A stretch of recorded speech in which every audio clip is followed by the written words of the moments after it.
Rams, though, guys, they did win this Super Bowl, the first in 22 years, despite that dreadful running game. 3 running backs combining for 30 yards on 19 carries.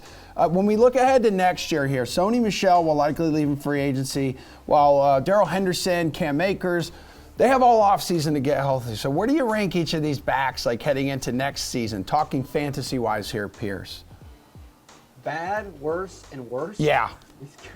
In real life, they're not good. So in fantasy, unless these guys are absolute, bargains on a specific slate, I'm not going to be interested whatsoever in terms of fantasy. On a full slate, no one's going to roster Rams running backs. On a full slate, no one wants to roster Kansas City running backs. They're better. On a full slate, no one wants to roster Buffalo Bills running backs.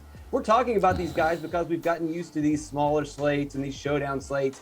Just rewind the clock back to the middle of the season.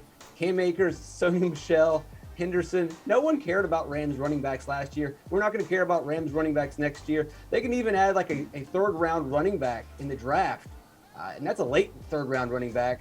That would probably be an upgrade, but it's still going to be fantasy irrelevant. We could get a third-down running back that catches passes out of the backfield. No one's going to care. Maybe something changes. I don't see it. I think the Rams are going to be a completely write-off next season. Dude, Daytona 500 week is bringing like the spiciest of spicy out of you, Pearce. I love this. I wish the Daytona 500 was every week. I mean, Geoff, you're a big NASCAR guy as well.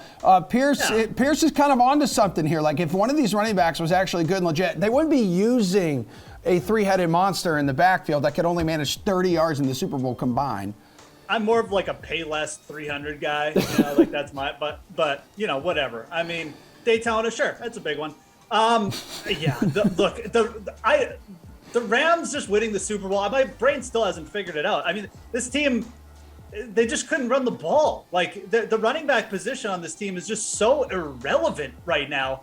And I don't know how that's going to change in the offseason. There's a lot of people who say, oh, you shouldn't get on Cam Akers because he's coming off an Achilles injury. And like him getting on the field is cool. It's an accomplishment, but it's still an Achilles injury. Like he may never recover from that. He certainly didn't look like he was recovered this year. So 6 months, yeah, I mean, you give him a better shot, but the one back I have, look, Sony Michel is a write-off. He's gone. Like I'm sorry. Like he was there as like a place filler, a warm body. He's not coming back. The one guy I would have a little bit of interest in is Darrell Henderson Jr. He's the best pass catcher of the group. I've always thought he was better than Cam Akers anyways. It's just that Sean McVay loves Cam Akers. So if Cam Akers is coming in healthy next year, like Henderson isn't going to get the snaps. So this is all just a roundabout way of me saying this is pretty much just like the dead zone for fantasy next year. Maybe they'll add someone interesting in the draft, but Andrew Whitworth will probably be gone, and the Rams are probably going to be bad next year, if you ask me. So yeah, this is just not a spot you're going to have much interest in my opinion.